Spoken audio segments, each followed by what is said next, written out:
하나님을 찬송하는 이유.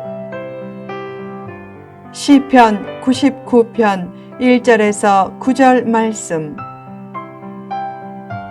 하나님을 찬송하는 이유. 시편 99편은 왕이신 하나님을 찬송하는 시편 시리즈 중 마지막 시편으로서 하나님을 찬송해야 하는 이유에 대해 언급하고 있다. 왜 하나님을 찬송해야 하는가? 1. 높고 위대하신 분이기에. 시인은 하나님이 만왕의 왕이자 우주 만물의 통치자이심을 나타내면서 시온에 계시는 여호와는 위대하시고 모든 민족보다 높으시도다 라고 했다. 시인은 왜 하나님이 시온에 계신다고 했는가? 언약궤가 시온에 있었기 때문이다. 하나님은 위대하시고 모든 민족보다 높으신 분이기에 찬송해야 한다. 하나님의 높고 위대하심을 깨달을 때 동시에 자신은 아무것도 아닌 존재임을 깨닫게 된다. 가끔 감당하기 힘든 시련을 만나면 어떤 사람은 말한다. 목사님, 이제 저는 끝났습니다. 그러나 그 힘든 시련 때문에 끝난 인생이 된 것이 아니다. 하나님의 크고 위대하심을 깨달을 때 사실상 이미 끝난 인생인 줄 알아야 한다. 아무것도 아닌 끝난 인생이라도 포기하는 인생이 되면 안 된다. 끝난 인생인 줄 알고 크고 위대하신 하나님의 품을 찾으면 그때 오히려 크고 위대한 역사가 시작된다. 2. 정의와 공의로 다스리시기에. 하나님은 능력 있는 왕이지만 그렇다고 마음대로 전횡하며 불의와 폭력으로 세상을 다스리시지 않고 정의와 공의를 따라 세상을 다스리신다. 하나님의 정의와 공의가 살아있다는 사실이 얼마나 감사하고 찬송할 일인가. 반면에 얼마나 두려운 일인가. 하나님은 사랑의 하나님이면서 동시에 공의의 하나님이기에 죄와 불의와 폭력을 미워하신다. 하나님에 대한 경건한 두려움을 가지되 사람이나 환경이나 세상이나 사탄은 두려워하지 말라. 사람은 힘이 없으면 다른 사람을 두려워하고 힘이 있으면 다른 사람을 두렵게 할 때가 많다. 하나님을 두려워할 줄 모르기 때문이다. 하나님은 공의롭고 정의로운 심판자이시기에 공의와 정직을 따라 사는 성도는 하나님을 찬양할 수밖에 없다. 3. 간절한 기도에 응답하시기에. 시인은 노래했다. 그의 제사장들 중에는 모세와 아론이 있고 그의 이름을 부르는 자들 중에는 사무엘이 있도다. 그들이 여호와께 간구하매 응답하셨도다. 모세와 아론과 사무엘은 지성소 앞에서 기도해서 응답을 체험했던 찬송과 기도의 영웅들이었다. 하나님은 하나님의 말씀을 지켰던 그들의 기도에 응답하셨다. 기도 응답의 중요한 전제 조건 중의 하나는 말씀에 순종하는 자세다. 만약 기도가 자기 뜻대로 응답되지 않는다면 그것은 하나님의 뜻대로 응답되기 위해서다. 누군가 자신을 차면 차인 것이 아니라 더 좋은 사람을 만나기 위한 일보 후퇴다.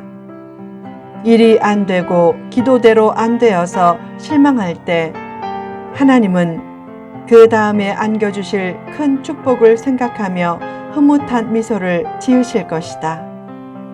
얼마나 멋진 하나님의 방법인가. 하나님은 사람의 거절이나 원수의 공격을 통해서도 더 빨리 전진하게 하신다. 신실한 기도 후에 겪는 실망스러운 일은 후퇴하게 하는 것이 아니라 올라서게 하는 것이다.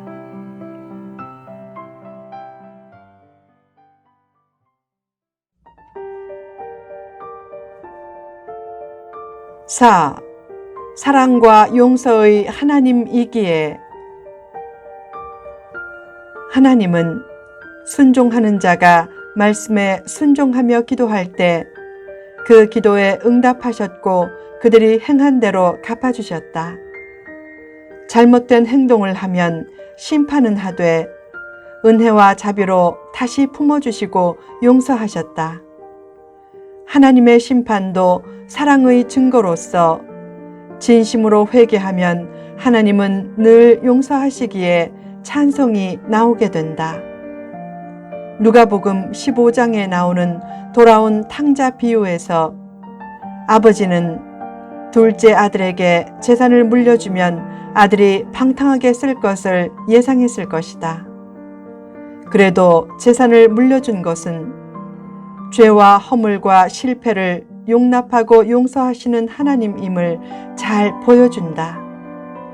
용서하시는 하나님은 기다리시는 하나님이다. 아버지는 아들의 방탕한 삶을 쫓아다니며 막기보다 방탕한 삶에서 회개하고 돌아오기를 기다리셨다. 사람은 몇 번 참고 기다리다가 포기하지만 하나님은 끝까지 기다려주신다. 하나님은 다시 기회를 주시는 회복의 하나님이시다.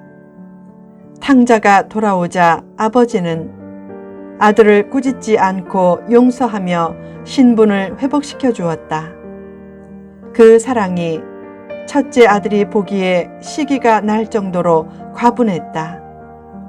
그처럼 하나님은 용서하고 용납하고 자격이 없어도 자격을 회복시켜 주시고 다시 기회를 주신다. 지난 삶을 돌아보면 지금까지 지내온 것도 다 하나님의 사랑과 은혜 때문이었다. 그것을 생각하면 저절로 찬송이 나온다. 5. 지극히 거룩하신 분이기에. 시인은 하나님을 찬송하고 높이고 경배하고 예배해야 하는 가장 큰 이유로 하나님이 거룩하신 분이기 때문이라고 강조했다.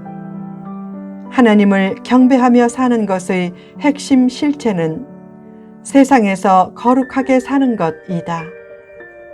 교회에 와서 경배와 찬송을 멋지게 해도 거룩한 삶이 없다면 그것은 하나님을 진정으로 경배하고 찬송하는 것이 아니다.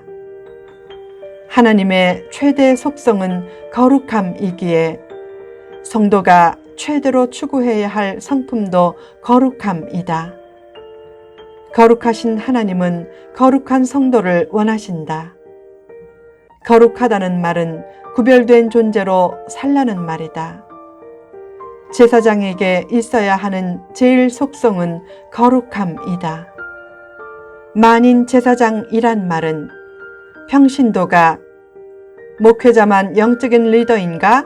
나도 영적인 리더다 라는 의식을 가지라는 의미보다는 거룩한 성도로서 세상과 구별된 삶을 살아야 한다 라는 의식을 가지라는 의미가 크다. 신분에 대한 각성은 대개 삶도 좌우한다. 신분에 대한 각성으로 언행이 달라지고 교양이 발휘된다. 집사의 직분을 소중히 여기면 집사답게 행동하려는 마음이 생긴다. 반면에 집사의 직을 우습게 여기면 집사로서의 구별된 언행이 나오지 않는다.